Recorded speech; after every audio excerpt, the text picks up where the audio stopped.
Hello and welcome to ECE 1779 Introduction to Cloud Computing. My name is Eyal de Lara and I will be teaching this class. This video will provide you with a very short introduction to the materials that we're going to discuss in the class, as well as the mechanics for the class. So this class provides over a 12-week period a broad introduction into many of the technologies that make the cloud possible, as well as a lot of hands-on material for developing and deploying applications on the cloud. A lot of the focus of the class will be on deploying web services, and that definitely will consume the beginning of the semester. But we will also be talking about non-web service type applications, other workloads like batch processing and stream processing. The class also covers more general topics that are not specific to one cloud provider. This talks about basic underlying technologies that power the cloud, such as virtualization, and many ideas behind how we actually structure cluster-based applications. Other than that, in general, the class will be discussing our main content within, in most cases, the context of Amazon Web Services, which is the biggest player in the field, and we're going to be using Amazon Web Services for all our projects. So anyway, the way we do marking this class is pretty straightforward. There are no exams. We basically just have 3 projects that you have to do, ideally in groups of 2 people.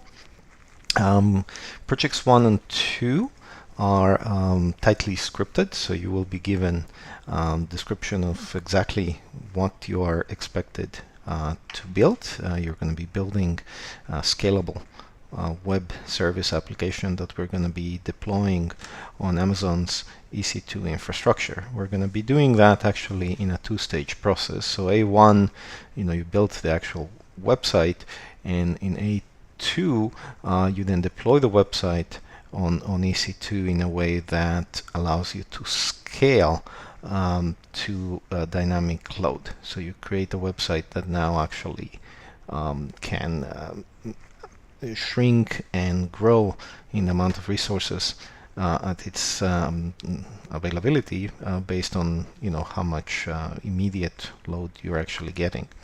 Now for A3 we do something completely different, where basically you get to do whatever you want. And for A3 you're going to be using another set of Amazon technologies, but here it's up to you to decide what you want to build with them.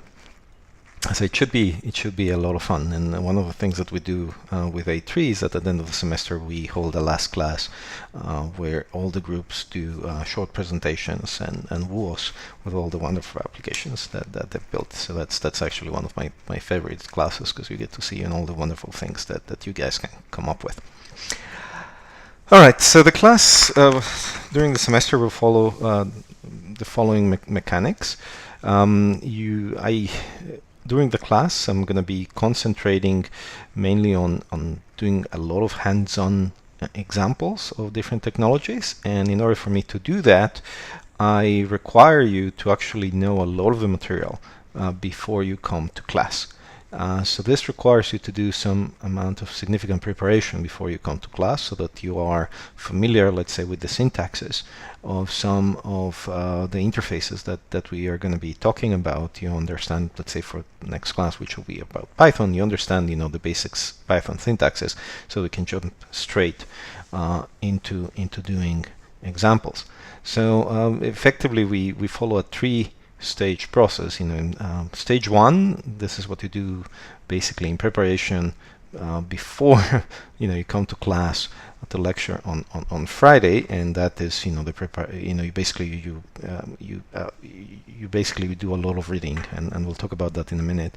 Then the lecture itself is a bunch of hands-on examples, and I do introduce a little bit of extra material.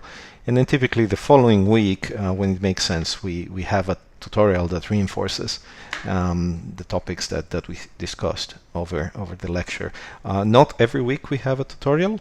I think there are basically seven times that we meet for tutorials. And you can actually check on the class calendar, and it clearly identifies those days when we have tutorials. So for this coming Friday, the 18th, we are gonna be discussing in Python. So for that to happen, you need to basically familiarize yourself with the Python programming language. It may very well be that you have some Python programming experience. It may very well be that this is the first time that you do any Python. So again, we're going to have a lecture 10 to 12. Where we're going to do a bunch of different examples, and the following week, the following Friday, 9 to 10, there's going to be also a Python tutorial. So there are two ways in which you can do the preparation. You can, and they're all available on the course website. So now I'm actually going to switch quickly to the course website. And again, if you click on calendar, you'll see that for the lecture on the day of the 18th, there is basically the preparation that you have to do. And in some cases, I give you options for how to achieve, to basically how to learn this background. One possibility is for you to actually read a book. You can get your own Python book if you want, or you can, get a copy of this introductory book, which is actually very, very good, and is what is being used by the computer science department to teach their introductory computing class, which is based on Python. So and that's a book that I highly recommend if you don't have another Python book. Alternatively, you can use an online system that is also used as part of this class called PCRS, which basically has the same content as the book, only in video format. So you all have now PCRS accounts. To access the system, just click on the link. It should take you initially to the PCRS system. Let me actually log out.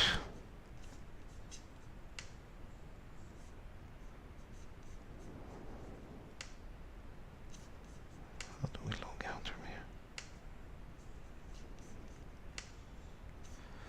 Well, initially it will take you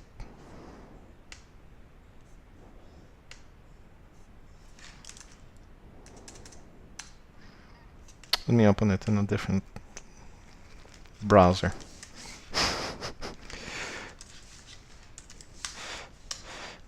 So anyway, I just want to show you how to log in. You click on PCRS, it will take you to the main, University of Toronto portal. You provide your UTOR user ID and password, and after that you go into PCRS. And this system has a lot of, it's basically all the information they go through the whole semester where they study Python. You don't have to go through all of it. You have to go through a significant part of it. So for example, for week 1, you could look at their preparation videos. You click on each of these topics, and what you have here is a set of videos. So you can actually watch the videos. You can just click on one of the videos, and you can watch the video, and it will introduce you to different concepts. You can also use the PCRS system to basically do the questions if you want, but that's completely optional. So after you watch a video, it will have a bunch of multiple choice questions. In some cases, actually, these are programming questions, and these are exercises that you can basically just use to see and validate that you actually learned whatever the video the video was about. So whether you decide to do your preparation through the PCRS system or by just reading the book, that's really up to you.